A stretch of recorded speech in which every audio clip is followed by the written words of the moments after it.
देखो बेटा, इस क्वेश्चन को भी ना बहुत आसानी से आप कर सकते हो, समझ में आ गया। अगर आप बोर्ड वगैरह का पेपर देने जा रहे हो तब तो प्रूफ होगा, पूछेगा, ठीक है ना। और अगर आप कंपटीशन के पेपर में बैठ रहे हो तो X square plus Y square की वैल्यू पूछ लेगा, समझ में आ गया। बहुत ईजिली तरीके से कर सकते हो। मैं बोर्ड को बेस करके भी क्वेश्चन बना रहा हूँ, और जो बच्चे मैथ्स में बहुत कमज़ोर हो उनके लिए भी थोड़ा सा मैं करवा रहा हूँ कि आसानी से देख करके डिस्क्रिप्टिव टाइप से आप उसको बनाना पहले शुरू करो। देखो गिवन क्या है, X sine cube theta plus by cos cube theta equal to sine theta cos theta given है, समझ में आ गया। और क्या गिवन है कि x sine theta equal two by cos theta है, ये गिवन है और इसकी वैल्यू पूछ रहा है। तो सबसे पहले हम इसे देखते हैं, स्प्लिट करने की कोशिश करते हैं। तो ये क्या लिख सकते हैं हम इसे, एक्स साइन थीटा और साइन स्क्वायर थीटा, ठीक है ना। अब ध्यान देना है इस पर कि साइन क्यूब थीटा है ना, तो क्यूब सिर्फ साइन पर है, एक्स पर नहीं है, ठीक है ना। बच्चे अक्सर गलती करते हैं, वो सोच लेते हैं एक्स पर भी है, तो ये थोड़ा मिस्टेक होगा। बाई कॉस थीटा और ये हो जाएगा cos square theta equal to sine theta cos theta, ठीक है। नेक्स्ट, अब एक्स साइन थीटा की वैल्यू मैं डाल रहा हूँ यहाँ पर, तो क्या हो जाएगा, Y cos theta sine square theta plus by cos theta cos square theta, ठीक है। अब देखो नेक्स्ट स्टेप में दोनों में बाई कॉस थीटा कॉमन है, बाई कॉस थीटा कॉमन ले लिया मैंने, बचा क्या, sine square theta plus cos square theta equal to sine theta और कॉस थीटा, ठीक है। अब देखो हम क्या लिख सकते हैं, Y cos theta equal to, क्योंकि साइन स्क्वायर थीटा और कॉस स्क्वायर थीटा की वैल्यू, ठीक है ना, 1 होता है, दैट मीन 1 हो जाएगा। और ये आ गया आपका साइन थीटा कॉस थीटा, ठीक है। बाई की वैल्यू हमें निकाल लेते हैं, क्या बन जाएगा, sign theta cos theta upon में कॉस थीटा। बहुत इजली तरीके से आ रहा है आपका आंसर, साइन थीटा आ गया, y की वैल्यू आ गया।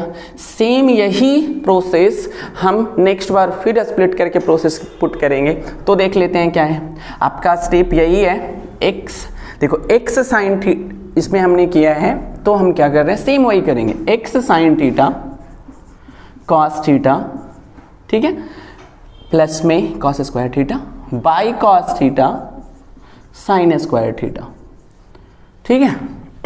सॉरी यहाँ पर एक मेंशन करता हूँ, फिर से थोड़ा सा लिखने में दिक्कत हो गया है, तो ठीक है ना, देख लेते हैं इसको क्या है नेक्स्ट। फिर वही प्रोसेस करेंगे, x sine theta sine square theta, ठीक है, plus by cos theta cos square theta equal to sine theta cos theta, ठीक है। अब यहाँ पर हमने एक्स साइन थीटा को बाई कॉस थीटा में बदला है, तो हमारे पास बाई कॉस थीटा कॉमन है, तो y की वैल्यू आई है। इस बार हम इसे चेंज नहीं करेंगे, इसको ऐसे ही रहने देते हैं, ठीक है, और इसे चेंज कर देते हैं। तो बाई कॉस थीटा बराबर भी हम क्या लिख सकते हैं, एक्स साइन थीटा, तो यहाँ लिख देते हैं एक्स साइन थीटा, ठीक है, और cos square theta equal to sine theta cos theta. समझ में आ रहा है। अब इसमें कॉमन लेकर देखो आप, क्या आ जाएगा, एक्स साइन थीटा ब्रैकेट में sine square theta plus cos square theta equal to sine theta cos theta. अब नेक्स्ट एक्स साइन थीटा, फिर से इसकी वैल्यू कितनी आएगी, 1 पुट कर रहा हो जाएगा, ठीक है, साइन थीटा और कॉस थीटा। एक्स की वैल्यू हमें फाइंड करना था, तो sign theta cos theta upon में साइन थीटा, ये साइन थीटा कट गया और ये आ गया एक्स की वैल्यू। देखो दोनों आ गया है। अब इस वैल्यूज़ को आपको क्या करना है कि इस वैल्यूज़ को रख देना है, तो यहाँ पर, ठीक है ना। तो x बराबर क्या है बेटा, cos थीटा, तो cos स्क्वायर थीटा हो जाएगा, और y बराबर क्या है, तो sin थीटा, तो sin स्क्वायर थीटा। अब इसका भी आपको पता है फॉर्मूले से कि ये 1 होता है, और ये आपका आ गया प्रूव्ड। आप नीचे में करके कर लो, बहुत आसानी से ऐसे क्वेश्चन सॉल्व कर सकते हो। आ गया समझ में? अगर ऐसे क्वेश्चन को आप मोर टाइम्स प्रैक्टिस करते हो ना, तो मात्र 2 सेकंड में आप कॉम्पिटिटिव पेपर में आंसर दे सकते हो कि इसका आंसर क्या आ जाएगा। अगले वीडियोस में हम इससे एक्स्ट्रा क्वेश्चन, अगर x³ y³ रहता तो क्या आ जाता है आंसर, ये कंपटीशन के लिए काफ़ी इंपॉर्टेंट होता है। मैं ड्राइव भी करके बता रहा हूँ, तो ड्राइव थोड़ा सीखिए। अगर आप कंपटीशन के भी बच्चे हैं तो देयर आफ्टर आपको थोड़े ही दिनों में, 15 से 20 दिनों में आपको लगने लगेगा कि आपने ट्रिगो के क्वेश्चन सॉल्व करना शुरू कर दिया है। ठीक है, एक और क्वेश्चन के साथ नेक्स्ट क्वेश्चन को लेता हूँ मैं। ठीक है, इस क्वेश्चन को भी मैंने जो लिया है ना, वो आपका area related to surface area है। तो हम थोड़ा सा देख लेते हैं क्या है कि एरिया ऑफ द सेक्टर, इस क्वेश्चन को मैं देख रहा हूँ, ठीक है ना। तो इसमें क्या है, एरिया ऑफ द सेक्टर दिया हुआ है, सेंट्रल एंगल बना हुआ है 120 डिग्री का। तो पहले हम लोग इसका फिगर ड्रॉ करते हैं। सर्कल बना लिया मैंने, और सेंट्रल एंगल यानी सेंटर पर बना हुआ जो एंगल है वो होता है, यानी कि ये दिया हुआ है आपका 120 डिग्री। क्लियर है लाइनिंग? और कह रहा है कि इस का एरिया जो है वो 462 है, यानी किसका एरिया, इस वाले का सरफेस का एरिया गिवन है। तो ये क्या बन रहा है, सेक्टर बन रहा है। तो फॉर्मूला होता है एरिया ऑफ द सेक्टर का, एरिया ऑफ द सेक्टर का पाई r स्क्वायर थीटा अपॉन में 360 डिग्री। तो अब इसे थोड़ा सा मैं सिंप्लीफाई करने के लिए सही से बता रहा हूँ कि कैसे पैटर्न लिखेंगे। एरिया ऑफ द सेक्टर कितना गिवन है, 462, ठीक है ना। और फॉर्मूला क्या होता है इसका, पाई r स्क्वायर थीटा अपॉन में 360 डिग्री इक्वल टू 462। बहुत ईजिली है। वो क्या दिया हुआ है वो देख लेते हैं। एरिया ऑफ द सेक्टर दिया हुआ है 462, ठीक है ना। तो फॉर्मूला क्या होता है, पाई r स्क्वायर थीटा अपॉन में 360 डिग्री इक्वल टू 462 हो जाएगा।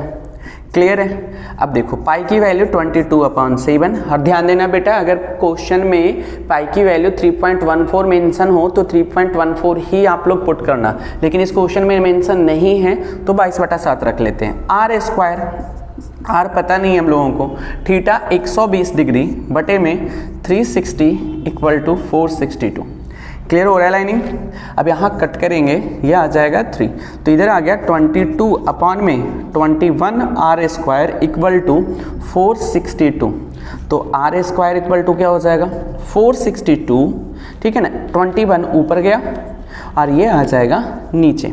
अब आप कट करोगे तो ये आपका कट हो जाएगा 21 टाइम्स में। r square equal to 21 into 21, that mean r equal to 21 आ गया, ठीक है ना। जैसे ही r आ गया आपका, देन आप इसका क्या निकाल सकते हो, इस क्वेश्चन में मेंशन है कि क्रॉसपॉन्डिंग आर्क का लेंथ निकालना है। तो क्रॉसपॉन्डिंग आर्क का लेंथ, आर्क का मतलब क्या होता है समझ लो, सरकमफ्रेंस जो होता है ना उसी को आर्क कहा जाता है। तो सर्कल का सरकमफ्रेंस का फॉर्मूला होता है 2 पाई r, लेकिन आर्क जो है वो क्या होता है, लेंथ ऑफ आर्क। अगर आप पेपर में कभी भूलो भी तो कैसे याद करेंगे उसका फॉर्मूला, 2 पाई r तो पूरा सरकमफ्रेंस होता है, ठीक है ना। तो 2 पाई r हो गया। अब जितने डिग्री पे वो आर्क बन रहा है वही हो जाएगा यहाँ मल्टीपल, और बटे में 360 डिग्री लिखेंगे, ठीक है ना। तो ये आ गया आपका 2 से 2 कट गया। फॉर्मूला क्या आ गया बेटा, पाई r थीटा अपॉन में 180, ठीक है ना। लेंथ ऑफ आर्क का मतलब यानी ए बी कितना लंबा होगा, इसकी लंबाई निकाल रहा है। देखो जिस पर मैं पेन घुमा रहा हूँ सिर्फ उतना ही, समझ में आ गया जो ओवर डार्क किया है। तो यहाँ आ गया 22/7 इंटू आर की वैल्यू यहाँ आ चुका है 21 इंटू थीटा की वैल्यू 120 अपॉन में 180। अब यहाँ कट कर लेते हैं, समझ में आ गया, 3 टाइम्स में। अब इसको कट करेंगे तो ये 60 टाइम्स में, और इसको कट करेंगे तो 2 टाइम्स में, एंड आपका आंसर है 44 मीटर। समझ में आ गया लेंथ ऑफ आर्क का? कोई प्रॉब्लम है तो होना नहीं चाहिए। फिर से अगर आपको लगे कि नहीं आ रहा है तो एक आध 2 बार आप पीछे आगे कर करके वीडियोस को देखो और क्लियर तरीके से समझो कि ये क्वेश्चंस कैसे हो रहे हैं। समझ में आ गया? बहुत आसानी से आप 100 में 100 नंबर ला सकते हो मैथ्स में। ओके,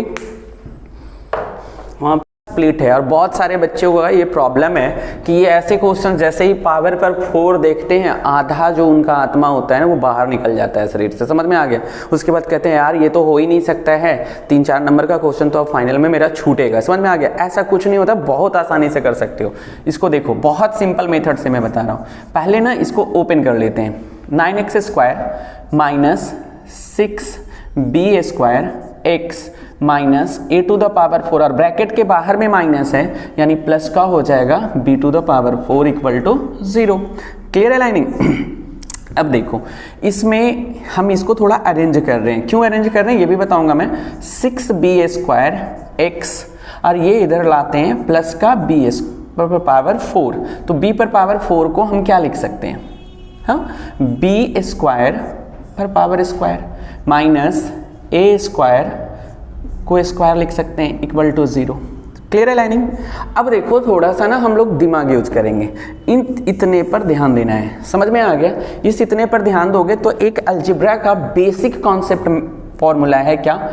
a माइनस बी का whole square equal to a² plus 2ab sorry a² plus a² minus 2ab plus का b²।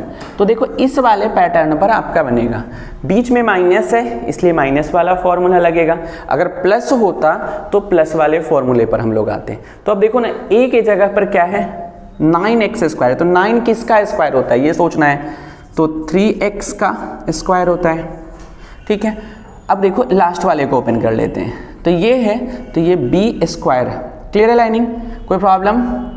ऐसे ही लिख लो, यानी a के जगह पर 3x हो गया और b के जगह पर क्या हो गया? b²। और ये माइनस दिया मैंने फॉर्मूले का 2 लिखते हैं। a के जगह पर 3x और b के जगह पर क्या है? b²। देखो अब इसको मल्टीपल करोगे ना, ये वाला स्टेप आ गया, माइनस का a² और स्क्वायर इक्वल टू 0। ठीक है, अब ये पूरे किस फॉर्मूले पर आ गया है? तो इस वाले पर। तो a के बराबर क्या है? तो 3x और b के बराबर क्या है बेटा? तो b²। तो माइनस b² का होल स्क्वायर माइनस a² और a² इक्वल टू 0। अब थोड़ा और देख लेते हैं।